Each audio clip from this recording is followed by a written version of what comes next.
आप देख रहे हैं उत्तराखंड लाइव न्यूज, खबरों की सच्चाई तक।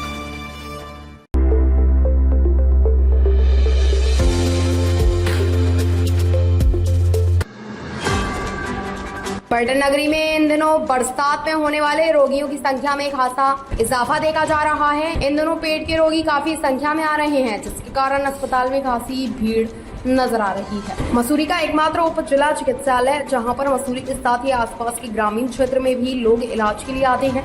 इस समय अस्पताल में विशेषज्ञ चिकित्सकों द्वारा रोगियों का इलाज किया जा रहा है। विशेषज्ञ चिकित्सक डॉक्टर सुशील सैनी के पास बड़ी संख्या में मरीज आ रहे हैं और उनके द्वारा मरीज का उपचार किया जा रहा है। लंबे समय बाद उप जिला चिकित्सालय में मरीजों की भीड़ नजर आ रही है। इस संबंध में सीएमएस डॉक्टर यतेंद्र सिंह ने कहा कि इन दिनों बरसात में गैस, किडनी में पथरी, पेट दर्द और लूज मोशन के केस काफी संख्या में आ रहे हैं, जो गंदा पानी पीने, बासी खाना खाने आदि से लोग बीमार हो रहे हैं।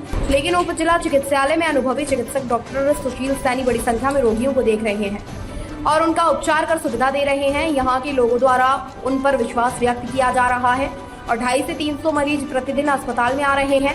इस मौके पर डॉक्टर सुशील सैनी ने कहा कि वह रोगियों को अपने हिसाब से बात करते हैं ताकि उनके रोग का कारण पता चल सके और उसके बाद उपचार करना आसान हो जाता है।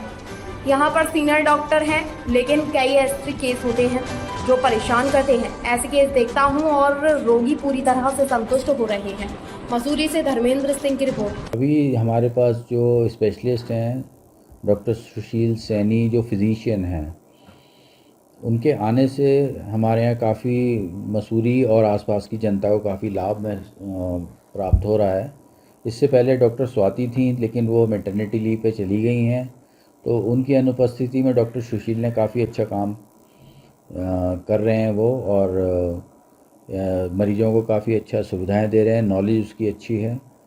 और अब डेंगू का केस, जैसे आजकल अब डेंगू का चल रहा है, वैसे केसेस तो नहीं है हमारे पास, लेकिन डेंगू का, क्योंकि पिछले साल बहुत ज़्यादा डेंगू के केसेस थे, तो डॉक्टर सुशील ने डेंगू में भी काफ़ी कोरोनेशन में जो गांधी शताब्दी है वहाँ उन्होंने काफ़ी काम किया हुआ है, तो उसमें भी हम लोग तैयार हैं बिल्कुल। अगर कोई केस आएगा तो डॉक्टर सुशील डेंगू का भी केस देख लेंगे और वो एक्सपर्ट हैं। जो आ रहे हैं आजकल ज़्यादातर गैस्ट्राइटिस है, गॉल ब्लैडर के पथरी के भी हैं, किडनी की पथरियाँ काफ़ी हैं, और पेट दर्द और लूज़ मोशन जिसे बोलते हैं, जैसे आम खा लेते हैं, कुछ खा लेते हैं, बासी खाना खा लेते हैं, गंदा पानी कभी कभी पी लेते हैं ये लोग, उसकी वजह से पेट दर्द और गैस्ट्राइटिस और गैस्ट्रोएंटराइटिस के डॉक्टर्स में हमारे पास जो स्पेशलिस्ट हैं वो तो लगभग पूरे ही हैं।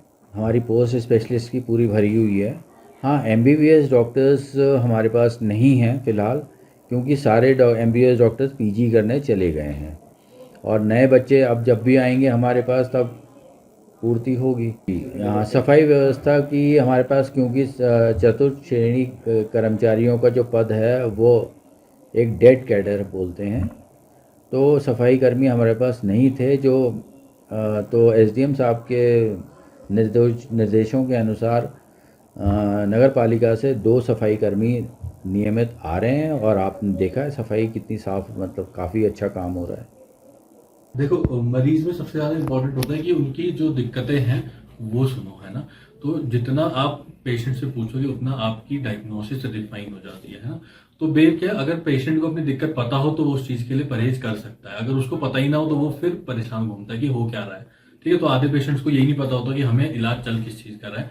तो मेन होता है कि जांच उसी हिसाब से कराओ जितना जरूरत है, और उसके हिसाब से पेशेंट को बताओ कि तुम्हें ये दिक्कत और ये परहेज करना है। अगर पेशेंट समझेगा उस चीज़ को तो वो बेहतर इलाज कर पाएगा एज कम्पेयर टू अगर आप उसको नहीं बताओगे। ठीक है, तो मेरा थोड़ा सा तरीका है कि मैं मरीज को समझाता जाता हूँ, है ना। दवाइयाँ उसी के हिसाब से, है ना। तो दवाई तो कम ज़्यादा होती रहती है ना, उस पर ज़्यादा दिक्कत नहीं होती है। पर मेन है कि अगर मरीज को पता हो टाइम से वो आ भी जाता है ना, वो परेशान नहीं होगा। मेन क्या, आधे लोग परेशान घूमते हैं, है ना। दूसरी बात यह है कि थोड़ा सा भीड़ के वजह से, है ना, थोड़ा सा जो मुझे लगता है कि बहुत सारे लोग अचानक जो आ जाते हैं, तो उसके लिए मुझे कभी कभी हेल्प की जरूरत पड़ जाती है ना। तो आजकल तो बच्चे आ रखे हैं तो ये लोग हेल्प कर देते हैं, वरना अकेले थोड़ा सा ज़्यादा मैनेज करने में दिक्कत होती है। अदरवाइज मौसम यहाँ का ठंडा है, तो उसके वजह से बहुत सारी दिक्कतें जो नीचे प्लेन्स में आती है वो यहाँ नहीं आती, है ना। तो बस जितना भी हो पाते उतना तो मैं करता ही हूँ। आजकल जो पेशेंट्स हैं मेरे पास, तो वैसे देखो हमारे पास दोनों तरह के डॉक्टर्स हैं, सीनियर डॉक्टर भी हैं, डॉक्टर प्रदीप राणा है ना। तो जो कॉम्प्लेक्स केसेस होते हैं जैसे डायबिटीज है, शुगर है, हार्ट के पेशेंट्स हैं, वो मैं ज्यादा प्रेफर करता हूँ मैं देखूं। पर जैसे हमारे पास हड्डी वाले जो पेशेंट्स हैं आजकल, डॉक्टर साहब का ट्रांसफर हो रखा है विकास नगर, वो 2 दिन आते हैं, तो जब वो नहीं होते वो पेशेंट्स भी मैं ही देखता हूँ ज्यादातर। अदरवाइज जो रूटीन फिजिशियंस के जो पेशेंट है वो है यहाँ। अच्छी बात यह है कि अब जब से मैं आया हूँ कुछ पेशेंट्स अब देहरादून से वापस आने लगे दिखाने के लिए, तो वो ट्रस्ट है ना। दूसरी बात है कि हमारे स्टाफ बहुत सपोर्टिव है, तो सब मिलजुल के अगर काम करते हैं तो वो अच्छा रिस्पॉन्स आता है। हाँ, एक इस चीज में बहुत स्पेशली बोलना चाहता हूँ, जो हमारे जन औषधि के हमारे जो मालिक हैं, हमारे जो IAS ऑफिसर भी हैं, उन्होंने जितनी मुझे दवाइयों की जरूरत थी, पहले यहाँ पे उतनी दवाइयां नहीं थी, मैंने रिक्वेस्ट करके दिल्ली से मंगाई कुछ दवाइयां, वो सब आ गई हैं, क्योंकि वो बहुत महंगी दवाइयां थी। तो बहुत सारे लोग जो गरीब हैं वो नहीं उस चीज को प्रेफर कर पाते हैं ना। और इवन आयुष्मान में दवाइयां सिर्फ भर्ती होके ही मिल पाती हैं, वो ऐसे OPD में नहीं मिल पाती। तो मैं उनका बहुत शुक्रगुजार हूँ कि जितनी दवाइयां मैंने उनको लिख के दी थी, मैक्सिमम उसमें से 70% आ गई है। 30% ऐसी है जो अभी नहीं आई है, उसके लिए वो लेटर दिल्ली गया है, कोशिश ये रहेगी कि वो आ जाए। तो अभी वो मीटिंग हुई थी हमारी 7-8 दिन पहले ही, जो इनका कैंप है वहां पे लाइब्रेरी चौक के पास, तो उसमें ऐसा प्रावधान रखा गया है कि जो और दवाई और कुछ औजार मिले, वो कुछ पैसे डोनेशन के लिए बोल रहे थे कि वो आ पाए यहाँ पे, ताकि थोड़ी जो है कि जो जांचें हमारी लेट आती हैं चंदन में जो होती हैं, जो फ्री हो जाती हैं आधार कार्ड से, वो थोड़ा जल्दी आ पाए। तो उसकी भी एक रिक्वेस्ट में चंदन से करिए कि अगर रिपोर्ट 24 से 48 घंटे में आ जाए तो उसमें मरीजों को भी बेहतर रहेगा और हमें।